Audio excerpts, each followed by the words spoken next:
Good evening, everybody. Hi. Nice to see all of you guys here. So glad that you could make it out tonight. Tonight we have a very special guest. We have Terry McIntyre, who I met through these Liberty on the Rocks meetup.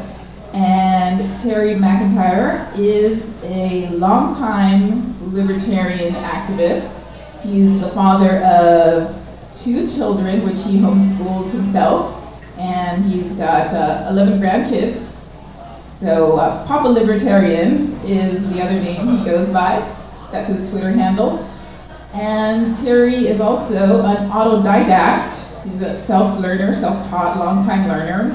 And he is an avid reader of economics and education. And one thing I want to mention, so after his speech, we're going to have a Q&A period. And just so you know, we are videotaping it. So if you're shy about having your voice recorded, just fair warning for you. And that's all about, let's see, what else? Oh, his speech title is Genius Everywhere, Revitalizing Education. Everybody, let's give a warm hand for Terry McIntyre.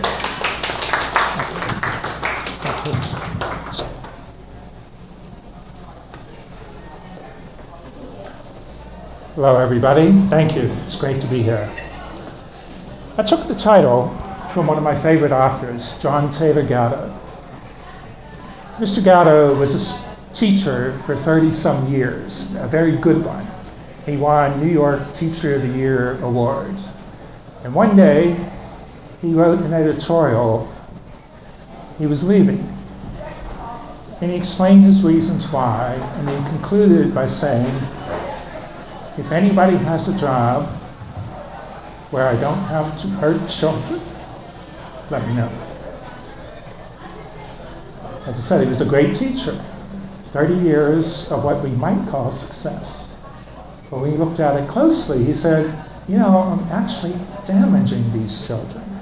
There's something wrong with the entire institution of schooling to which he had dedicated himself. So back to the title again, Genius Everywhere.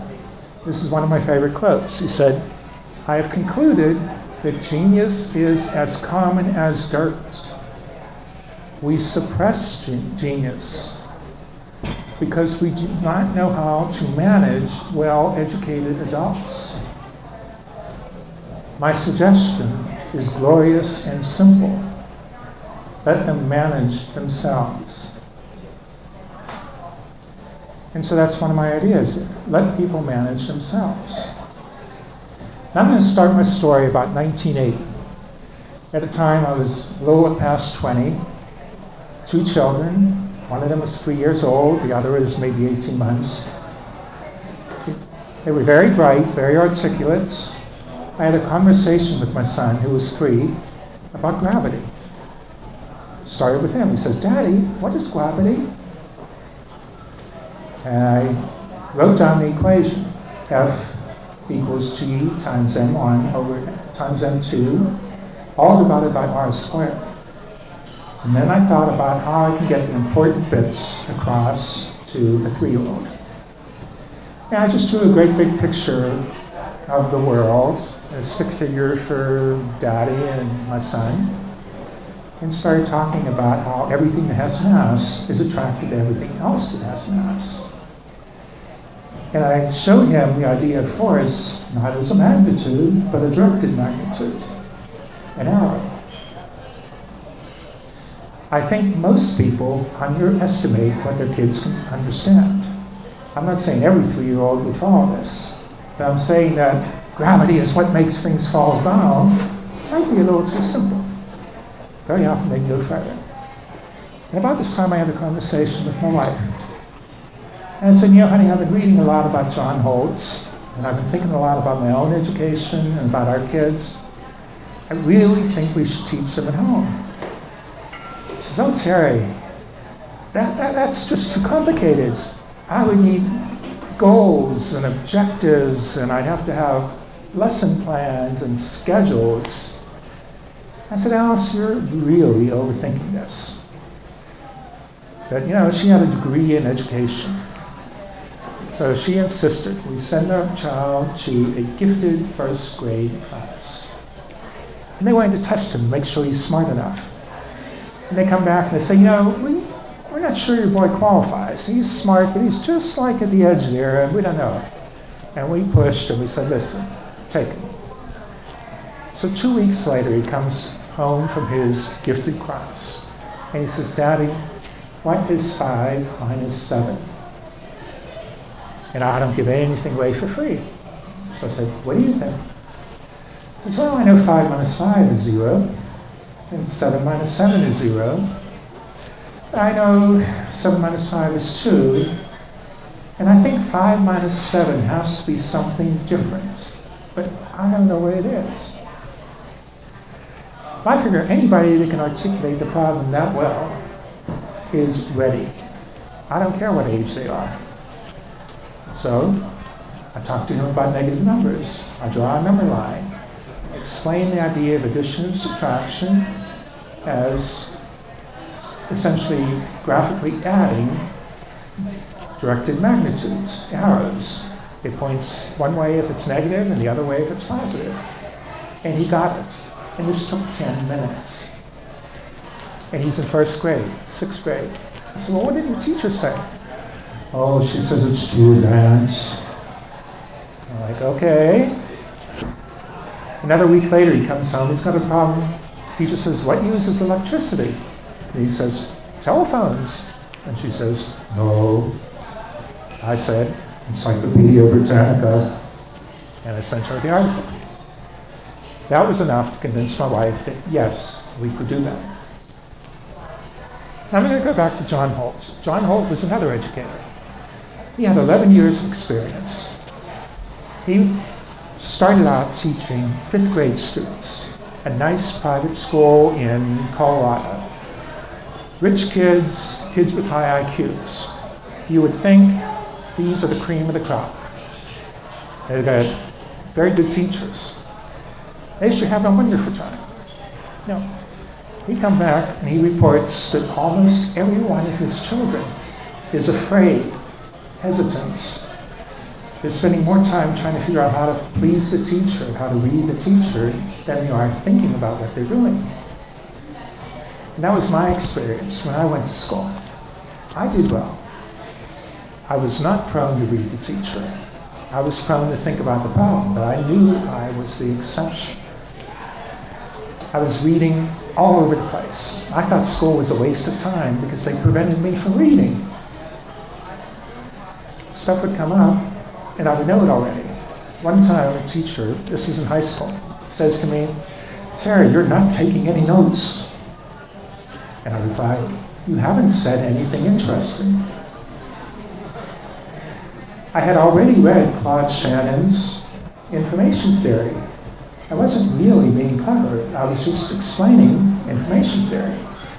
If something is not novel, if it isn't surprising, the information content is practically zero. It didn't play out as well as it did in my head. For some reason, the teacher was not amused.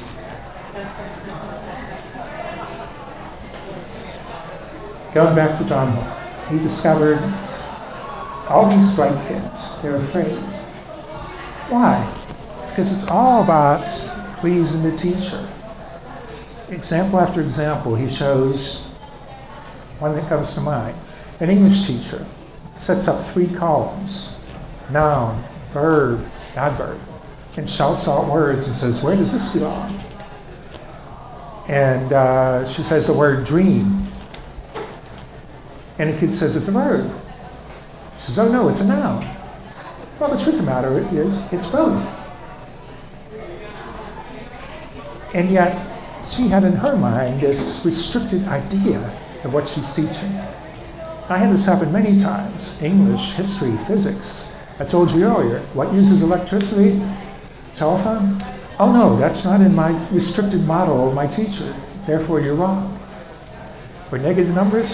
Oh no, that's too advanced. We can't do that yet. So I homeschooled my kids with the help of my wife. Took care of the math. I told her, don't even touch this. because it wasn't her skill. They're now homeschooling. I'm going to borrow from David Friedman an observation. David Friedman went to a very good public school. His wife went to a very good private school. And by all measures, they did well. They chose to unschool their children. And explain one of the reasons why. We have this idea that there's a certain fixed body of knowledge that everybody should learn in 12 years. And there's two problems, or at least two problems with that. The first is, who defines this fixed body of knowledge?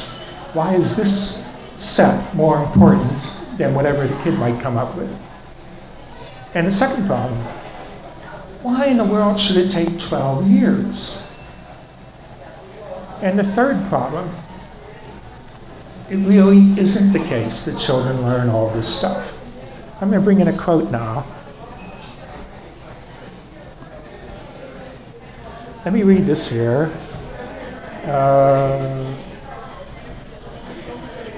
2 pages? Pity. Got it.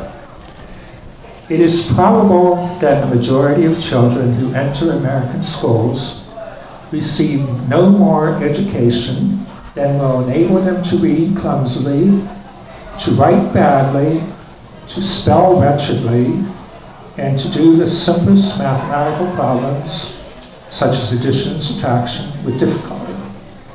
In any real sense of the word, they are neither educated nor cultured. Majority of children. He's not talking about the ones bringing up the rear. He's saying the majority of the children can't read, can't do math, can't write, and are neither educated nor cultured. Now, question for the audience. What year do you think this was written? Turns out it was written in 1915, over 100 years ago.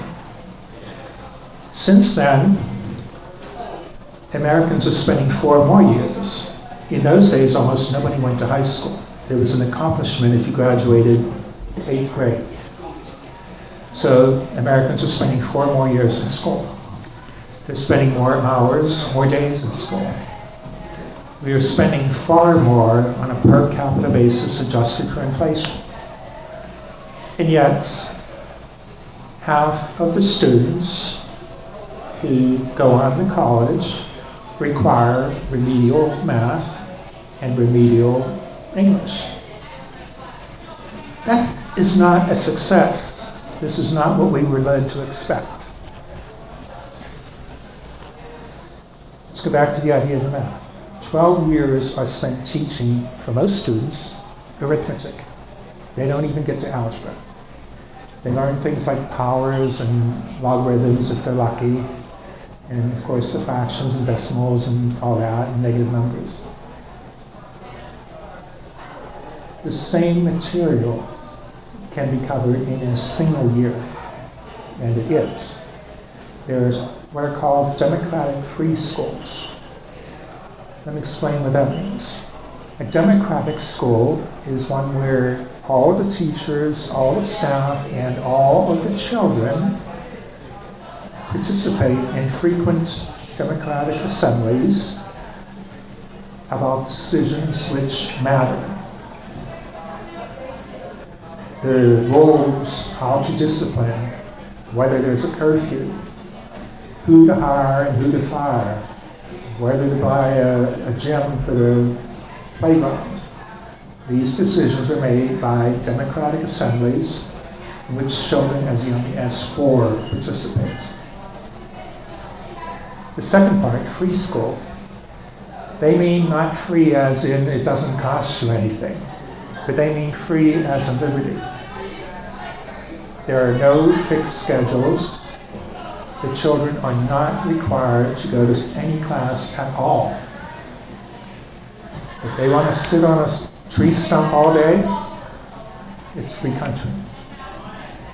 Now a lot of people, they ask, how can this possibly work? And the answer is, children actually want to learn. Now I want you to imagine that you are a teacher in a free school. The one thing we know for sure is you may not compel anybody to attend. You can't say, well, you go to detention because you skipped this class. You cannot say, well, let me introduce you to my old educator, the pal. All you can do is invite them. So when you organize in the class, and you know that they are free to leave at any time, what's your option? You have to make it interesting. You have to become a better teacher. You have to make a compelling case of why it is interesting to learn how to play music, or how to draw pictures, or how to do math, or program computers, or whatever. The onus then is on the teacher to make something interesting enough for the students to attend. Now, once you've done that, it's like flipping a switch. You're no longer trying to push string. What you got is like a hungry child just scarfing up spaghetti. You don't have to do the work. They're sucking it in. They love it. This is why back when I was teaching my son negative numbers, he learned it in 10 minutes. It was his question. I didn't have a calendar. I didn't say, oh, today, negative numbers. Now, any of you are parents, or if you have nieces, nephews, any young kids around, think about when your children are learning how to walk and talk. Today, standing class. Learn to pull yourself up. Tomorrow, crawling class. We don't do that. And we don't do vocabulary words. Today, book, cat, dog. And children learn. They're just amazing. Every day you come home and you say, wow, Johnny learned how to walk today. Susie learned 5 new words. Can't believe he said that word that my uncle refuses to stop saying. Okay? And yet, you go to school, and instead of things happening because children want them, things happening because they're interesting, we're like, oh, well, today everybody is going to do finger paints. What? It's just amazing. Going back to the idea of youth, underestimating. I have a 6-year-old grandson, or I used to have a 6-year-old, he's 12 now. I was having a conversation with him at the age of 6. He already knew powers and decimals and fractions and a lot of arithmetic. And I said, how do we add the numbers from 1 to 100? We can do it a simple way. We can say 1 and 2 is 3, and 3 and 3 is 6, and 6 and 4 is 10, and we have 99 additions. I said, wait a minute. What if we write down all the numbers, 1, 2, all the way to 50? And then we go backwards and write 51 under the 50, 52, all the way to 100. So 1 and 100 makes 101. And each pair is 101. And he jumps in and says, well, there's 50 pairs times 101, that's 50-50. 6 years old. I want to know, can he generalize? I said, hey, how about the even numbers from 2 to 100? Give me the sum of those. He chews on it for a second or two, and he says, well, that's 2550. This problem is usually given to high school students. When he was tested, standard test, somewhere around the age of 8, he came in at the 18th grade equivalent in math. That doesn't mean he understood what my friend who is a grad student in math knows. It means he knew as much math as your average grad students who might be taking a degree in arts or anything. On average, we are cheating our children. They're spending 12 years in what is effectively a prison. And they come out, and by and large, most of them come out hating to read, hating to do math, and I'm speaking for myself. I aced AP Calculus. I was in the 99th percentile.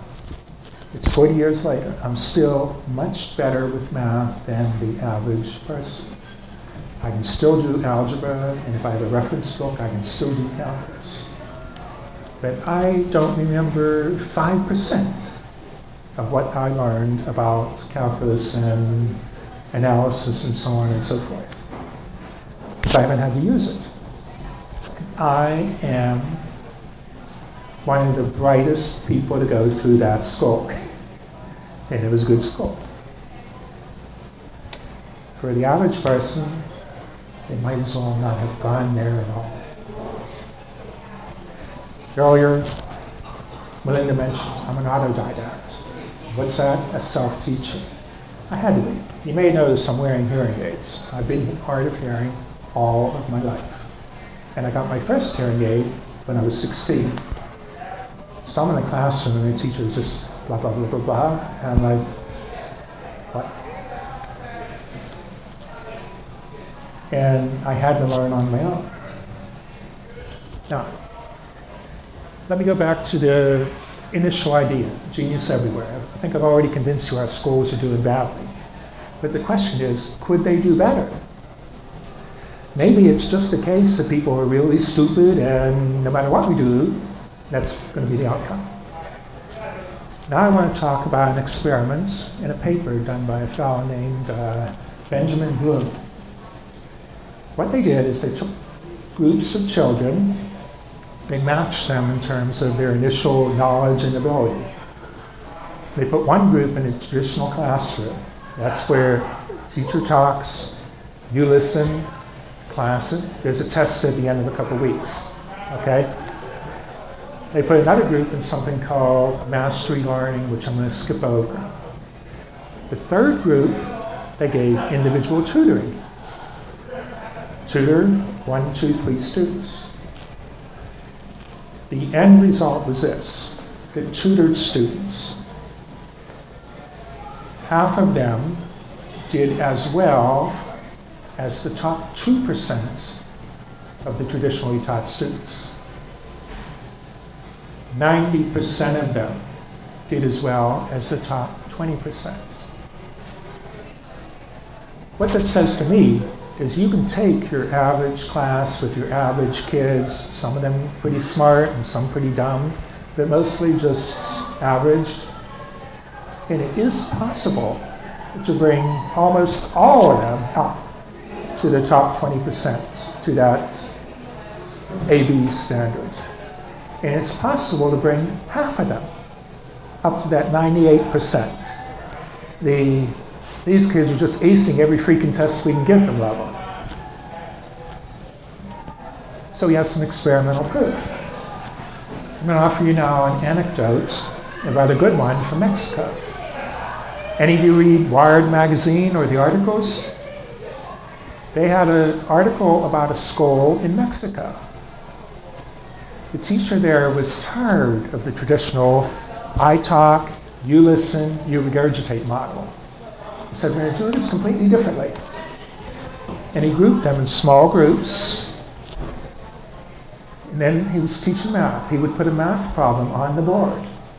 Now, you know what a traditional teacher does. They put the problem up on the board. They ask, can anybody get this? And maybe if they're lucky, one says, yeah, I got it. And then they say, well, the other 30 didn't. So now I have to explain how to solve this. So they go through this laborious explanation. And then they say, does everybody understand? And they look at all these glassy eyes. They're like, oh, heck, another day, nothing happened. This is typical. So what our teacher, Mr. Correa, did, he put the problem up on the board, and then he stopped. He said, yeah, you solve the problem. If you have questions, ask. So each group would work on the problem, and they'd exchange ideas.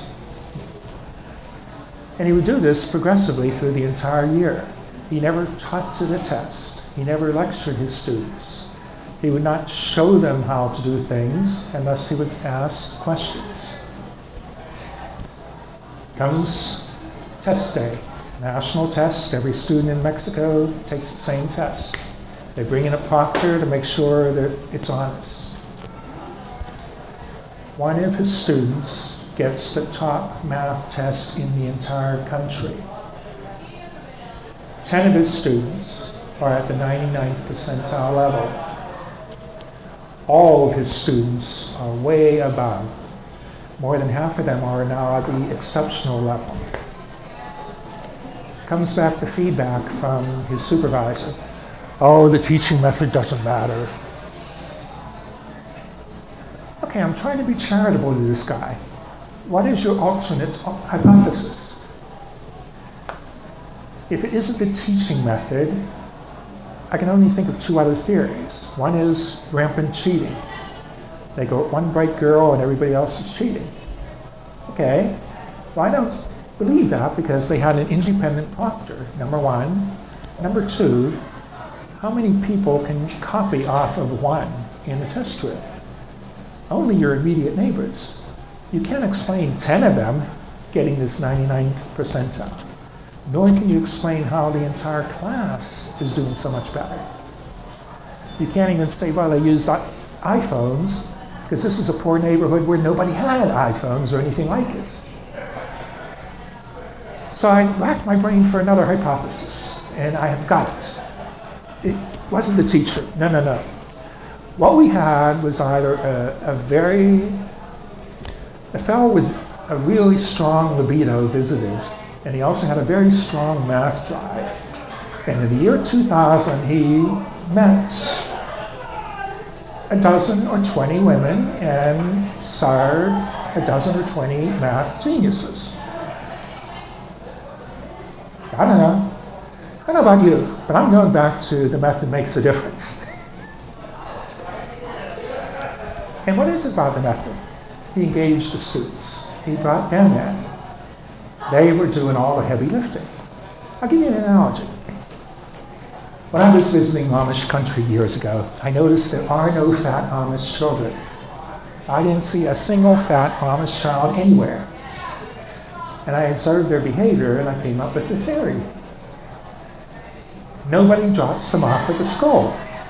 Mom and Dad do not take the buggy and the kids and drop them off at the school. No, the kids either walk or they have these scooters and they scoot themselves on foot. And at home, they don't have motorized toys. Mom and Dad say, do the chores. Well, that means Betty and Susie run to go get whatever it is they're supposed to be doing. And when they're playing, again, no video games. The Amish don't do video games and computers. This is why I will never ever be an Amish, no matter what my other religious beliefs may be. I miss my computers. But here they are, they're running like crazy. If we took our classes where we have this obesity crisis, and our children live the same way, that obesity crisis would melt away within a year. Suppose we were to test these Amish kids that are running around like crazy. None of them are sports athletes. That's not their specialization. They just run and do things for fun. Suppose we gave them a sports test. I am certain that they would be at the top of the charts. They'd be right up there with the jocks in our society because they're constantly exercising their muscles. Well, you've got these kids in Mr. Correa's class or in your typical homeschooling class, they're exercising their brains every day. When you take a typical class, I talk, you listen. What happens is one or two of the bright students get to exercise. We talk about the problems, and the rest, I don't know, what's happening? It's over my head. They don't get any chance to exercise. At home, it's a whole lot more like individual tutoring. I've been to visit my daughter. She has 7 children now. 2 of them are brand new twins. When I was visiting, there's 5, and I was just listening. If you have this vision of an orderly set of desks with all the kids being quiet, no. We're talking about a kid who's in the couch with her legs up in the air reading a book. And another one is running around doing whatever. And somebody else is on the couch, sprawled out, doing problems, drawing maps, you name it. And I would listen. Everybody's talking at once. And it's meaningful. I've heard one of my grandsons, who's 5 years old, he is tutoring his younger sister in addition. I heard the same one explaining to his elder sister the idea of the correspondence of objects on a map versus a globe. And yes, he used the word correspondence. All manner of things. What's happening is mom is involved. She is helping them whenever they want. But most of the time, it is self-directed. They love to learn. I've seen 3-year-olds come to her and say, "Can I have a math worksheet?" It's not on the schedule. Nothing bad happens if they don't do math. They think it is fun. That's the kind of school we could have. Now the question is, why don't we? Well, we do not because our government insisted on getting involved in it. Ostensibly for the purest of motives, to lift everybody up, especially the poor people that couldn't afford it. But in reality, it was to control people, to make you passive, to make you accept things, to make you work for those gold stars. If we ever want freedom in our country, we need to start with allowing our children to have freedom. No more mandatory chasing after gold stars. Terry, sorry to interrupt you, but we do want to have time for the Q&A, and in about 10 minutes, they're going to have another event here. So, it's time for about 2 questions. Let's start. Anybody?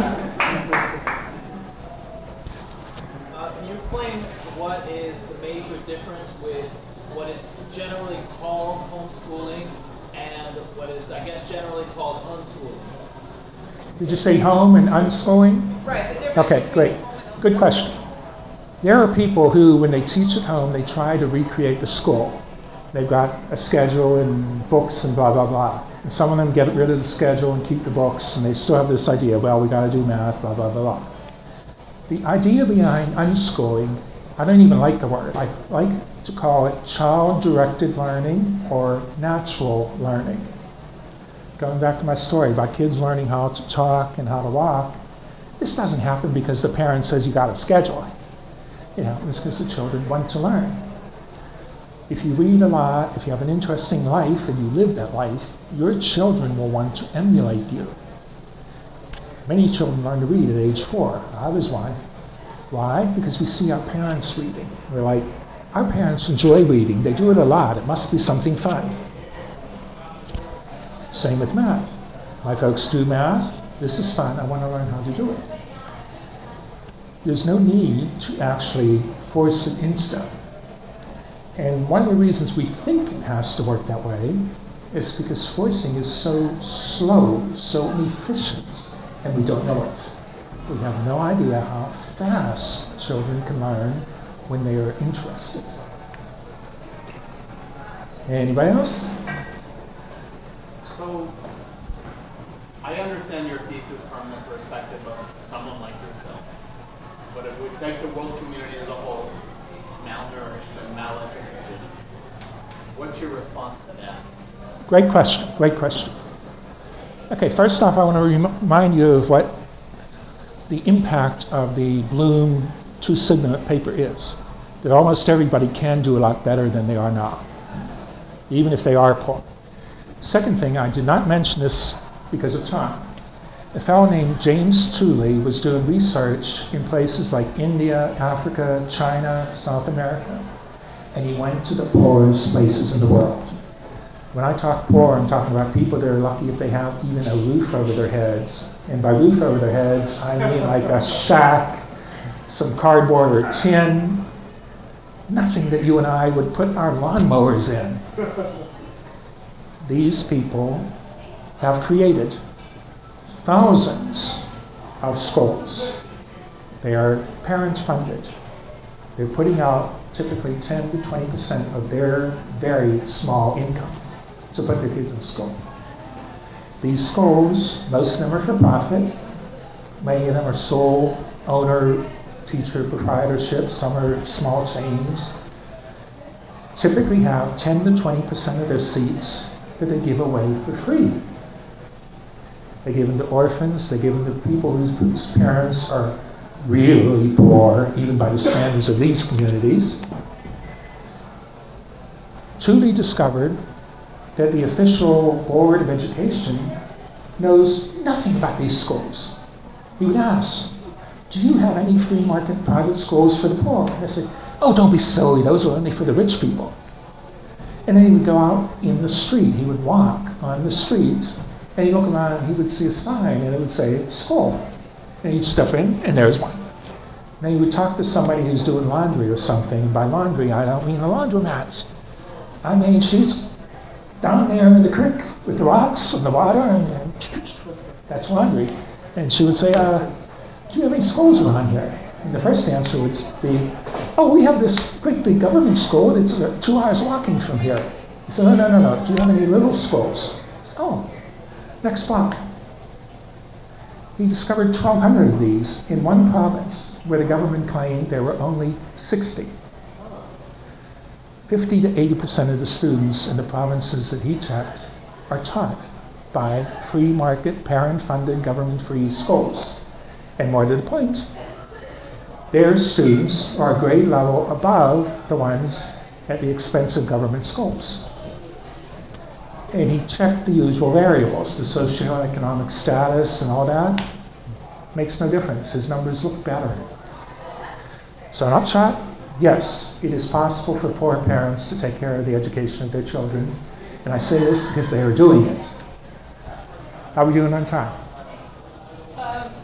We're okay. We've got about 5 minutes or so. One more. A couple more questions. Anybody? Quick one.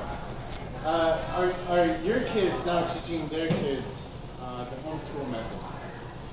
Are my grandkids homeschooled? Yeah. Yes, they are. Yes. Cool. Second generation homeschooling. I believe my daughter is doing better than I did. How do we homeschool ourselves? You don't have to wait for permission. Every parent who is teaching around has to teach themselves first. And you just network with your friends. There are groups all over. They'll say, you know, I got a kid and I need to do this. How do I do it? And somebody will say, oh, I had a similar problem. Or how do I learn about X? Try this book. You can do the same thing. There's nothing that prevents you from doing the same thing that your children can. I tell you from experience, I'm 58 years old. I have to read things a little longer and harder to learn what I did when I was 18. But it's still possible. Okay, do we have any other questions? Okay, well, I want to thank you all. You've been a great audience. This is going to be online.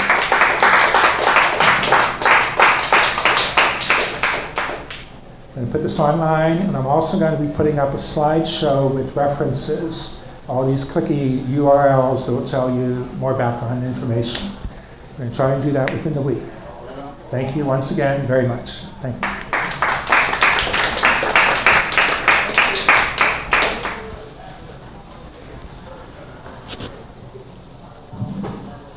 Okay, thank you very much, ladies and gentlemen, for joining us. Like I mentioned, there is going to be another event here in a few minutes, but of course you all are welcome to hang out around the bar area, or there's a patio outside, smoking area. And like Terry mentioned, we will be posting links to the resources that he posts, including the videos, so please like and share to any of your friends who would also be interested but couldn't make it here tonight. And again, thank you all for coming.